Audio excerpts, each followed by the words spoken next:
Today we're going to take it back to 95 for a second. About the murder of Stephen Fuller.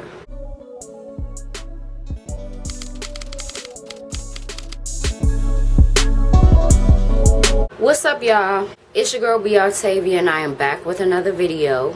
Welcome to my channel. Welcome to a new week, a new month. I'm praying for blessings for all of y'all. You know, hard times don't last. I keep reminding myself that. But we gonna get through it. 9 times out of 10, depression hit when it turned fall and winter. So just be on the lookout for that. Be aware of the triggers and things like that. And hopefully we can all make it to another day. Now, if you don't know what I do on my channel, if you don't know how you got here, you're here now, okay? And I'm from Washington, D.C., one of the toughest areas in the city, Southeast to be exact. And what I like to talk about here on my channel is various things. I talk about what happened in the past. Maybe it's before I was born, maybe not. I talk about street legends, the lessons that we can learn from them. And also, I talk about what's going on in today's time. Every single thing that I talk about is important. There's always a lesson, and if you want to hit a lesson, you got to make it to the end of the video. If you want to show support, like the video, subscribe to the channel. We on the road to 10K. You know what I'm saying? I don't have no deadline on that, but y'all do what y'all can in helping, okay? Share the video and things like that. Now today we're going to take it back to 95 for a second. We are going to talk about the murder of Stephen Fuller.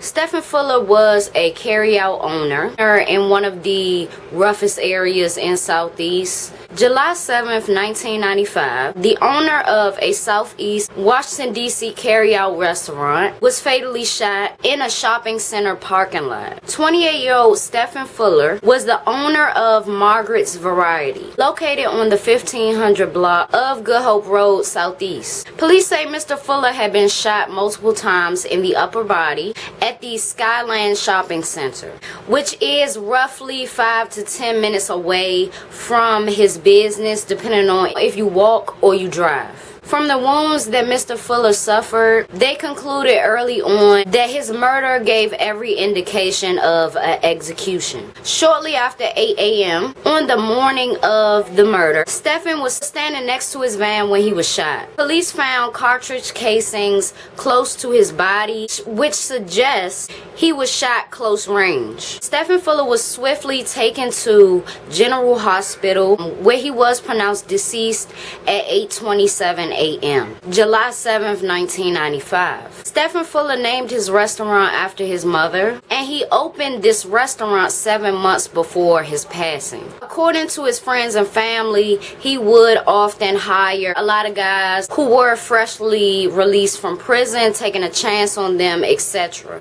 Investigators said that around that time, they took in several men for questioning that matched the description of the man or men that were involved in this shooting. But people soon realized that the police could not link any man to this murder because they were not being charged after this happened.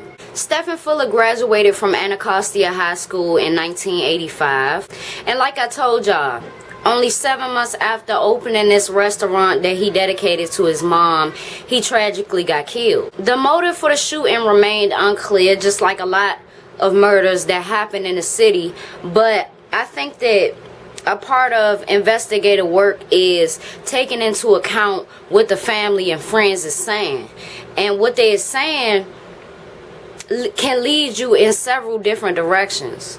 Now, not only, you know, taking in people that match the description, but also take into account that he was hiring felons. And I'm not saying that that's a bad thing. You know, I think that it's dope that he wanted to take a chance on people who was being freshly released and couldn't get a job because of their felony background and shit like that. But, you know, having a business in DC and in cities like DC is very hard. Having an actual storefront is a very hard thing to do. It's very hard to keep it afloat. And sometimes you do have to take into account that certain people will sink your ship faster, having them a part of it. Now, I keep going back to the felon thing because you never know. You never know who he took a chance on that probably wasn't right in the head, you know, or who he had to fire recently that didn't want to be fired, okay, and wanted some get back. I think that when you have a business, you start to see more and more how people want to take advantage of that. It's just like, you know, say I got a clothing store, right? This gonna be a new generation thing. It's online, right? And somebody really like the clothes, but they really like the clothes, yeah, but at the same time, they don't want to pay for it. They either come in the store and try to steal it because they like it so much, or they're going to order the clothes from online and then dispute the charge. It's like people want so much and they don't want to give nothing. Being that he was so young, 27 years old, and had a storefront, that's impressive. He had a goal and he stuck to it, and his vision came to life. How could you be mad at that? But the list can go on and on of who it could be, just because of the jealousy and envy of people that don't think that they can accomplish that. They jealous of you to the point where they want to take your shit too. They don't believe in themselves, and they jive like believe in you, but it's making them mad. It's making them mad to see your vision come to life. I think about having a storefront a lot in DC, but that's going to be something very hard to do. I mean, on the East Coast, period, it has literally been like 2 to 3 women to get killed in their business in Philadelphia. I'm nobody's victim. You know, you want to have nice things for yourself. You want to have big dreams and stick to them. But it's always going to be somebody that try to squash it. One thing that I hope, especially with old cases, is that the people that did this, especially if it's not resolved, that the people that did this got what they deserved. Because karma don't miss.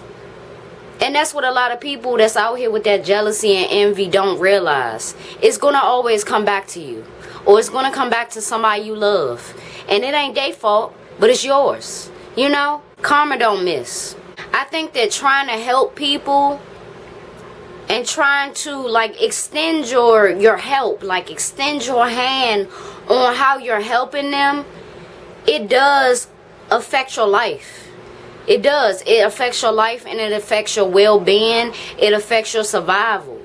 It could have been a rival of a person that worked for Mr. Fuller.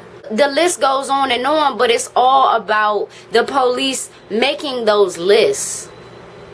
The police actually formulating those lists of names. And honestly, you know, within businesses, you always got to keep shit on books. Keep records. Write shit down. If you paying people under the table for their services, give them a receipt so that you can have a copy of what you paid them. You know what I'm saying? Something that you keep as evidence that can help you in any scenario. Especially one like this. I would hate to have just accomplish my goal of getting a storefront and it being a successful business, and 7 months after that somebody come and want to execute me because they couldn't do it. And that's all it is.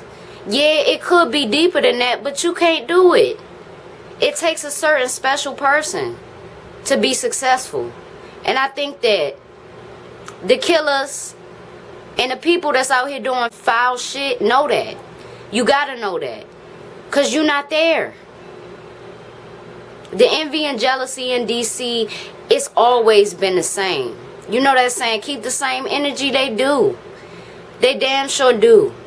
And it's the saddest thing because I bet you the person that pulled the trigger still ain't successful. I bet you the person that pulled the trigger don't got no storefront. What did you really get out of that? Nothing. Nothing at all. As far as enemies, when you can be the most unproblematic person in the world, but as soon as your success hit, it's going to be a lot of envy and jealousy that pops up. A lot. And 9 times out of 10 in DC is from who you least expect. It might have been somebody that worked for him, or somebody that was very, very close to him. Somebody that was out there perhaps to meet him. My hope is that this case is closed and they found the person. Is that this case is closed and that they found who is responsible, but that's not how all cold cases go. Did I do my research and trying to find out? Yeah. Can't find anything. Can't find anything except the initial report, the initial article on his murder. Which is sad. I think within journalism too, you gotta do follow-ups. And if you don't know, and if you don't have any updates, say that. A year after, 2 years after, 3 years after. Go back in your portfolio and see which ones has progress or not. But you still need to cover it. I hate to see that murders only get one article or none. Follow-ups. 1995, 2005, 2015. We 3+ decades in. So the Washington Post need to do their part. They need to do their part in investigating and do it more with a lot of the articles that's on their site. And that's what bothers me about journalism and reporting. A lot of people forget about what they typed, about the stories that they had to read up on and had to report on. You're never supposed to forget. Never. I will do my part in perhaps emailing the MPD about his case and seeing if there is any movement so I can tell y'all. Because, I mean, social media as a whole, it's getting on my nerves. It's not easy talking about somebody's murder, but what is easy is you following up so that people know exactly what's going on. Even if it's decades later, we need to know. Even if there's no progress. So, rest in peace to Stephen Fuller. We all got to do our part. Part is very necessary. So, with all of that being said, I'm going to say it again, rest in peace to Stephen Fuller. And also, if the police ain't got you yet, I hope that karma did. To the people or the person that was involved.